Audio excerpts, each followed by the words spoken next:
Bonjour à tous, je me présente, Emilien Couvert, artisan maçon. Voici les trois principaux matériaux pour le sol. Donc la palette de nid d'abeille, la palette de Fermacell et la palette de granules. En plus du kit Fermacell fourni, il vous faut comme outils et accessoires une visseuse, une scie circulaire, une règle, un niveau, un masque pour les découpes et des gants si nécessaire.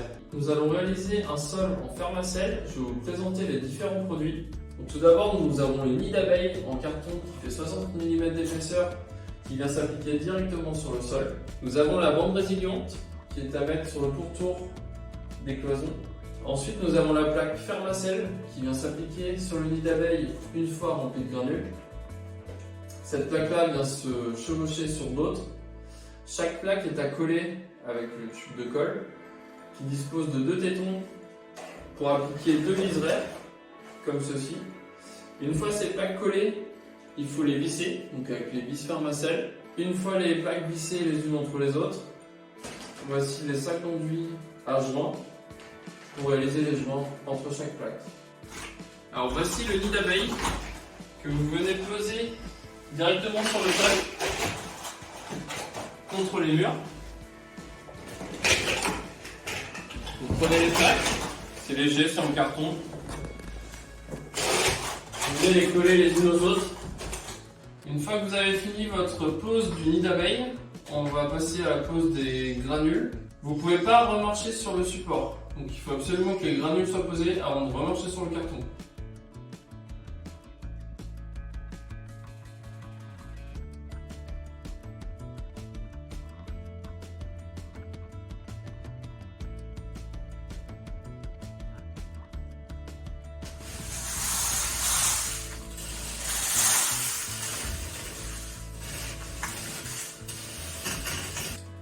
Donc une fois que vous avez fini d'appliquer les granules dans le nid d'abeille, vous allez prendre votre carton de bande résiliente qu'on va venir mettre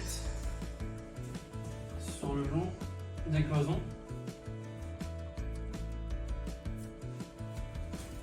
Hop, comme ceci. Donc vous en disposez tout le long de la pièce et ensuite on va venir appliquer nos plaques de Fermacell.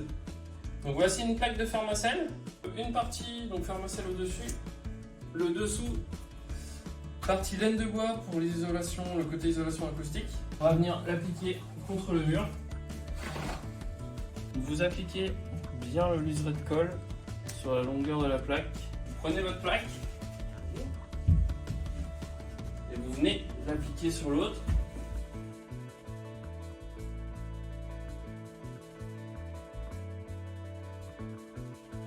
Nous allons maintenant enlever l'excédent de colle entre les joints. La colle a mis environ 1 heure pour sécher. Donc pour ça, vous prenez une spatule, c'est assez simple, et vous venez gratter entre chaque plaque, comme ceci. Il va y avoir aussi la bande résiliente à couper. Vous prenez votre cutter et vous venez la couper tout simplement au ras du sol Fermacell. Dernière étape. Donc une fois que vous avez nettoyé l'excédent de colle, vous avez enlevé le surplus de bande résiliente, bien nettoyé le sol, vous prenez votre sac de colle à joint, vous suivez les instructions pour le mélange, ça vous donne une pâte, vous faites ça dans un récipient, ensuite vous venez prendre cette pâte et l'appliquer entre chaque plaque au niveau des joints et au niveau de l'emplacement des vis. Ça y est, tout est terminé, le plancher Fermacell est fini. On n'a plus qu'à attendre que les joints sèchent et demain la finition pourra être faite.